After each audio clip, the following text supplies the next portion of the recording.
አማራን ለማዳን እንጂ ራሳችንን ለማዳን አንታገልም። አርበኛ አዲሱ የብልጽግናው መንግስት ያሰራጨ የፕሮፓጋንዳ ዘመቻ በፋኖ መሪዎችና በአማራ ህዝብ መርማሪነት ሊከሽፍ ችሏል። በፋኖ መሪዎች ላይ የተሰራጨው የውሸት መረጃን አስመልክቶ አስተያየቱን ለጣና ቴሌቪዥን የሰጠው አርበኛ አዲሱ ደባልቄ ትግል የጀመርነው በሙዚቃ ተስበን ሳይሆን የአማራን ህዝብ ለማዳን ነው። የአማራን ህዝብ ለማዳን የገባንበትን ትግል ራሳችንን ለማዳን ብለን ለቀን አንወጣም ብለዋል። የብልጽግናው ስርዓት በኢትዮ ቴሌኮምና በብሔራዊ መረጃና ደህንነት ክንፉ በኩል የፋኖን ትግል አንድነት ለማደናቀፍ የተለያዩ ስራዎችን እየሰራ ሲሆን ብዙዎቹ የሴራ እቅዶቹም እንደከሸፉበት ታውቋል። በተለይም የፋኖ አንድነት ከመቼውም ጊዜ በላይ ወደ ፍጻሜ እየቀረበ መሆኑን ተከትሎ አንድነቱን ለማስቀረት ብልጽግና ያለ ረፍት እየሰራበት ይገኛል። ትናንት ምሽት ብልጽግናው በማህበራዊ ሚዲያ ሰራዊቱ በኩል አንድ መረጃን አሰራጭቶ ነበር። ያሰራጨው ሐሰተኛ መረጃ ደግሞ የአፋድ ጎንደር ጠቅላይ ግዛት እዝ ጽሕፈት ቤት ኃላፊ አርበኛ ሀብታሙ ሙላውና የዙ ዘመቻ መምሪያ ኃላፊ አርበኛ ተሾመ አበባው በስልክ ባደረጉት ውይይት ማስረሻ ሰጤን ተከትለው ብልጽግና ሊቀላቀሉ ነው የሚል ነበር። ሆኖም የድምጽ ቅጂ ተብሎ የተላለፈው መረጃ ሐሰተኛ መሆኑን የኢንፎርሜሽን ቴክኖሎጂ ባለሙያዎችና የፋኖ መሪዎቹ አረጋግጠዋል። በዚህም ብልጽግናው ባሰራጨው የፕሮፓጋንዳ መረጃ ህዝብ እንዳይታለልና ሰራዊቱም እውነታውን እንዲያውቅ አርበኞቹ አሳስበዋል። ብልጽግናው እየመጡልኝ ነው ብሎ በሐሰት መረጃ ካሰራጨባቸው አርበኞች መካከል የአማራ ፋኖ ጎንደር ጠቅላይ ግዛት እዝ 206ኛ ኮር አዛዡ አርበኛ አዲሱ ደባልቄ አማራን ለማዳን የወጣንለትን ዓላማ ወደ ጎን ብለን ራሳችንን ለማዳን ከትግል መውጣት ለክብራችንም አይመጥንም ብሏል። የአፋድ ወታደራዊ ጽሕፈት ቤት ኃላፊ አርበኛ ኢያሱ አባተ በበኩሉ ትግል የጀመርነው እጅ ለመስጠት አይደለም፣ ውድ ዋጋ የተከፈለበት ትግል ነው። መላው አማራ ዋጋ የከፈለበትን ትግል አቋርጦ እጅ መስጠት የማይታሰብ ነው ሲል ተናግሯል። የአፋድ ጎንደር ጠቅላይ ግዛት እዝ ተራራው ራስ ጉና ክፍለ ጦር ዋና አዛዥ አርበኛ ባንቲውን በሰጠው አስተያየት ጠላት ከዚህም በላይ እንደሚያደርግ የሚታወቅ ስለሆነ የድምፅ ቅጂውን አቀናብሮ ሲያወጣ ብዙም አልገረመኝም። ምክንያቱም ይህ ስርዓት የተሸነፈና የወደቀ ስለሆነ ከዚህ በላይ ማድረግ ይችላል ብለዋል። አርበኛ ተሾመ አበባው ጋር ያደረገውን መደበኛ የስልክ ውይይት ሐሳቡን አዛንፈው ፕሮፓጋንዳ የሰሩበት አርበኛ ሀብታሙ ሙላው በበኩሉ እየፈረሰ ያለውና በደም የተነከረ ስርዓት ጋር አብረን ልንሰራ የማንችል መሆናችን ይታወቃል። ይህንን የድምፅ ቅጅ በሐሰት አቀናብሮ ያወጣውም እኛ እርስ በርሳችን እንዳንተማመንና እንድንጠላላ ለማድረግ ነው ብለዋል። አራቱም አርበኞች የሰጡትን ማብራሪያ ተከታትለን እንመለስ። ሊመጡ ነው ነከሌ ሊገቡ ነው እየተነጋገሩ ነው የሚል የአርቲፊሻል ኢንተለጀንስ የድምጽ ቅንብር አውጥቶ ነበር። በዚህ ዙሪያ አመራሮቻችን ሐሳብ ይሰጡበታል። የአፋድ ጎንደር ጠቅላይ ግዛት እዝ 206ኛ ኮር ፋይናንስ ዘርፍ ኃላፊና የተራራው ራስ ጉና ክፍለ ጦር ዋና ወታደራዊ አዛዥ ስለ ሁኔታው ምን ተሰማ?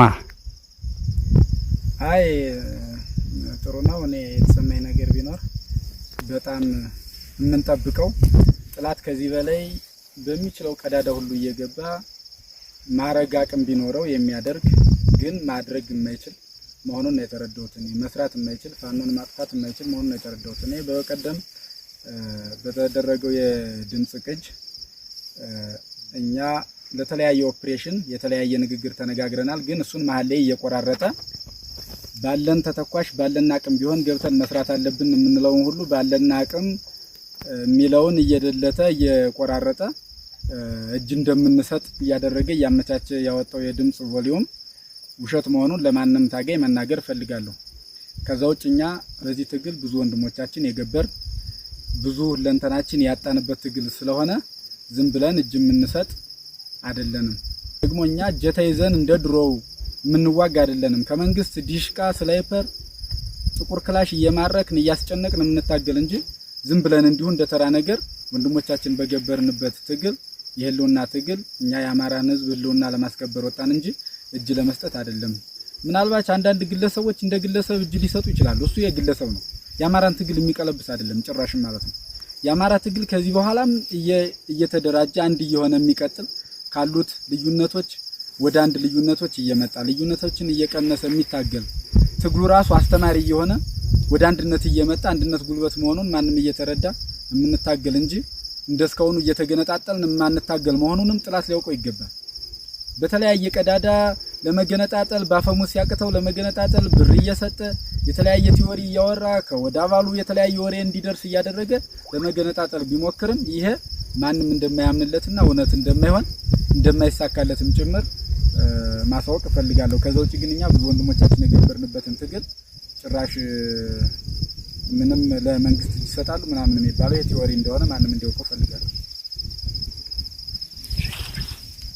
እሺ አመሰግናለሁ። የ203ኛ ኮር ግንኙነት ትናንትና ባወጣው የድምጽ ቅጅ በእኛ በኩል ስራችንም አይደለም አንደናበርም። ማንኛውም ታጋይም ሆነ የአማራ ህዝብ እንዲያውቀው እንፈልጋለን። ይሄ የተለመደ ጥላት ከዚህ በላይ ይሰራል። ይሄን ተቀብሎ የሚያስፈጽም አካል ካለ የጥላትን አጀንዳ ተቀባይ ጥላት የሚፈልገውን ነገር ያስተገብራል ማለት ነው እንጂ ይሄ ለማንም ግልጽ የሆነ ጥላት አቅሙን አሟጦ በአንድም በሌላ መንገድ እኛን ለመገነጣጠል ለመከፋፈል የሚሰራው ስራ ነው።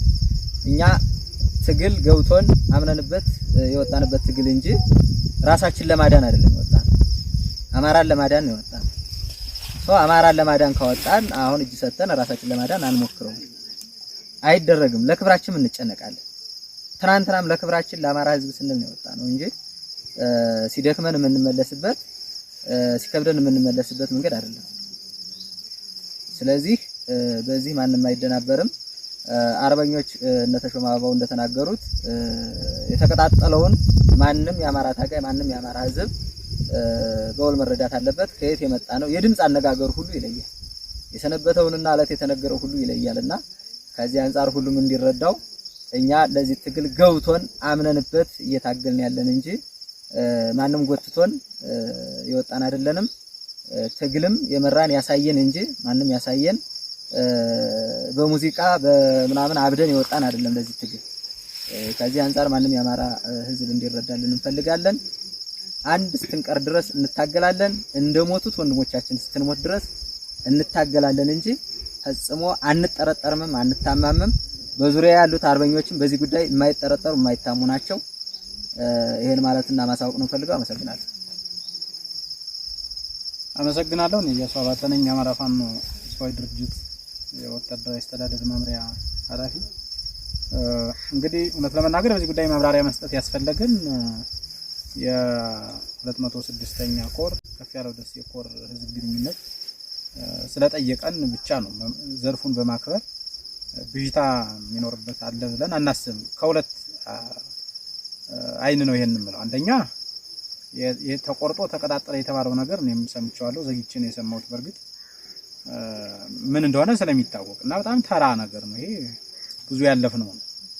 ብዙ መሪዎቻችንም ጭምር በደንብ ሲሰራበት ኑሮ ግን አሁን ሰራዊታችንም ደጋፊያችንም እኛም በደንብ የምናውቀው ተራ ፕሮፓጋንዳ ነው የሰሩት የሥርዓቱ የፕሮፓጋንዳ እንትኖች ተቀጣሪዎች።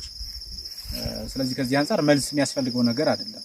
ሁለተኛ እኛ ጥንቅቅ ብለን ህዝባችን ስለሚያውቀን ሰራዊታችንን ስለሚያውቀን ብዙ ወንድሞቻችን የከፈልንበት ትግል ነው። ውድ ዋጋ የተከፈለበት ነገር ውድ ነው። እንደዋዛ የሚሆን ነገር ፈጽሞ የለም ማለት ነው። እንደተባለው አሁን ስርዓቱ በሽንፈት ላይ ስላለ ብዙ ነገሮችን ያስወራል። እኛ ደግሞ የከፈልነውን ስለምናውቅ በሚገባው ልክ ህዝባችን የሚጠበቅበትን ዋጋ ከፍሏል። የሚጠበቅበትን ምርት የሚጠበቅበትን ድል ሳያገኝ ማናችንም የህዝብ አደራ የተሸከምን ከጀርባችን ከቅርብ ቤተሰብ እስከ ሩቅ ወገናችን መላው አማራ ዋጋ ይከፈልልንና ብዙ አደራም የተሸከምን ጭምር ነው። ለመናገር ያለ እድሜያችን በእግዚአብሔር ፍቃድ በዚህ ትግል መሃል ተገኝተን ብዙ አደራ ተሸክመናል። የብዙ ህዝብ ውክልና ነው ያለብን። አሁን እኛ ለራሳችን የምንኖር ሰዎችም አይደለም ፎርዛት ማተርና እንደዚህ አይነት ቂል የሆነ ውሳኔ የሚመኘው ብልጽግና በህልሙ የሚመኘው ካልሆነ በቀር እሱም ራሱ በውን ይሄን እንደማናደርገው ጠንቅቆ ያውቀዋል ማለት ነው። እጃችን ለጠላት ለመስጠት ትግል መውጣት አልነበረብንም። መተናናከ ቅድም እንደተባለው ሳናስብበት አይደለም ያወጣ ነው። ከማንም ያላነሰ ህይወት እያለን ያላነሰ ዕውቀት ያላነሰ መረዳት እያለን የአገሪቱንም የአማራንም ውስብስብ ፖለቲካ ጠንቅቀን ተረድተን ነው የወጣ ነው። ስለዚህ እዚህ ላይ የሚፈጠረው የትኛውም አይነት ነገር አንዲት ነፍሳችን እስኪነጥቀን ድረስ የሚያስደነግጠን ሰዎች አይደለንም። በዚህ ማንኛውም የትግላችን ደጋፊ ማንኛውም አማራ አሁን እየተሰራ ስላለው ስለ አማራ አንድነት ውስጣችን መገምገም፣ አሰራራችን ማስተካከል፣ አደረጃጀታችን መፈተሽ፣ ማሰልጠን ነው ያለብን። ብዙ ክፍተቶቻችን እርስ በርስ መገፋፋቶቻችን ማረም ነው ያለብን እንጂ እንደዚህ ላለው ስርዓቱ ለሚሰራው ነገር ምንም እንትን ሊለን አይገባም ማለት ነው። እዚህም ጋር ተያይዞ ማስተላለፈው ነገር ምንድነው? ይሄ ስርዓቱ ስራው ነው፣ ገጥመናል። እነሱም እንዳለው መሳሪያ ይመርጡልንም ፕሮፓጋንዳም አንዱ የጦር መሳሪያ ነው። እሱን ሊመርጡልን አይችሉም፣ የፈለጉትን ያወራሉ። እኛ ምንችለውን ሁሉ እናደርጋለን ማለት ነው። በዚህ ግን የፋኖ ትግል ደጋፊ መስሎ ሰርጎ ገብቶ በትናንሽ በጥቃቅን ፌክ አካውንቶች ምናምን እንትን ማድረግ እውነት ለመናገር ሴትዮ ቤቷን አቃጥላ የታባቱ ይሄን ትኋን ተጫወትኩበታለች ይባላልና አንዳንድ ጊዜ በትግሉ ውስጥ ያሉ አይከኖች በትግሉ ውስጥ ያሉ መሪዎች ከቀኝም ከግራም ተዋክበው እንዲጠፉ ማድረግ የሚጎዳው ያንን የሚሰራው ሰው ጭምር ነውና ያለ ዕውቀት ሳይመስላቸው እንደዚህ ባለ ገልቱ ፕሮፓጋንዳ ውስጥ የሚገኙ ወገኖቻችን ነው ቆመለው እንዲሁ የምፈልገው እንጂ በስርዓቱ በኩል ገጥመናል የፈለጉትን ያደርጋሉ፣ የፈለግነው እናደርጋለን። በእርግጠኝነት እናሸንፋለን። አመሰግናለሁ። አርበኛ ሀብታሙ ሙለው እባላለሁ። የአማራ ፋኖ ህዝባዊ ድርጅት ጎንደር ጠቅላይ ግዛት እዝ ጽሕፈት ቤት ኃላፊና የመይሰው ጋፋ ክፍለ ጦር ሰብሳቢ ነኝ። በትናንትናው ዕለት በአርበኛ ተሾመና በኔ አማካኝነት የወጣ ቮይስ ሪከርድ አለ። ይህን ሪከርድ እንግዲህ በብልጽግና አማካኝነት የወጣ መሆኑ ቢታወቅም ከብልጽግና ጋር ምንም አይነት ግንኙነት እንደሌለን የሚያመላክቱ ነጥቦች አሉ። ምክንያቱም እኛ ከነሱ ጋር የምንሰራበት አንዳችን ምክንያት የለንም። ይህ በደም የጋየ ድርጅትና ተቋም ጋር ለዛውም እየፈረሰ ያለ ከነሱ ጋር የምንሰራበት ምንም አይነት አመክንዮ የለንም። ሰሩ ቢባል እንኳን ብልጽግና የእሱ አገልጋዮች ብንሆን እንኳን በዚህ ልክ እኛን አብረው እየሰሩ ነው የሚል ቮይስ ሪከርድ አይለቅም ነበረ። ይህን ሪከርድ የለቀቀው ምናልባትም ለእሱ ተገዥ ስላልሆነና የእሱ ተላላኪዎችን መስራት እንዳልቻል ማረጋገጫ ስላገኘ ብቻ እኛን እርስ በራሳችን ለማናቆርና ከሌሎች የትግል ጓዶቻችን እይታ ውጭ ለማድረግ ታስቦና ታቅዶ የተሰራ ነው። እንደሰማችሁት ቮይስ ሪከርዱም እጅግ በጣም የተቆራረጠና የተቀጣጠለ ነው። እኛ በእያንዳንዱ የትግል ቀናችን መረጃ እንለዋወጣለን። ይህ መረጃ ማውደጊያዎችን በምን መልኩ እናስኪድ የሚል ነው። እንደሰማችሁት ከካፒቴን ጋር ተያይዞ የጠየቀኝን መረጃ የሰጠሁትን መልስ ሙሉ በሙሉ ቆርጠውታል። ከዛ ውጭ ደግሞ በቀጠናዊ ትስስር 204ኛ ኮርና 206ኛ ኮር ጋር በጋራ የሚያገናኙ ቀጠናዎችን ተወያይተንና ተግባብተን በጋራ ለመስራት የተወያየውን ውይይት ሙሉ በሙሉ ቆርጠው መሀል ላይ የራሳቸውን ኤዲቲንግ በመጠቀም ከብልጽግና ጋር እንደራደራለን፣ አብረን ተከባብረን እንሰራለን በሚል መልኩ እነሱ አውጥተውታል ማለት ነው። ይህ ደግሞ እጅግ ከእውነታ የራቀ ነው። እኛም በተለይም አርበኛ ተሾመ አበባው በዚህ ጉዳይ የሚጠረጠር እንዳልሆነ መላ አማራ ሕዝብ የሚመሰክርለት ነው። ለቀጣይም እኛ በዚህ ትግል ውስጥ እስከ ቀራኒዮ የምንጓዝ አርበኞች እንጂ መሀል ላይ መንገድ ላይ ቀሪዎች አይደለንም። በዚህ የአማራ ሕዝብ እንዲሁም በትግል ሜዳ ላይ ያሉ አርበኞች ጓዶቻችን ይመሰክሩልናል። በዚህ ልክ ግን ተቋሙ ወይም በደም የጋየ ብልጽግና የሚባለው ተቋም ምን ያክል የወረደ ስራ እየሰራ እንደሆነና ተስፋ እንደቆረጠ ብዙ አመላካች ነገሮች አሉ። ለማንኛውም እኛ መንገድ ላይ ቀሪዎች አይደለንም። እስከ ቀራኒዮ የሚጓዘውና መንገድ ላይ የሚቀረውን የአማራ ሕዝብ በሂደት ያለ ማለት ነው። አመሰግናለሁ።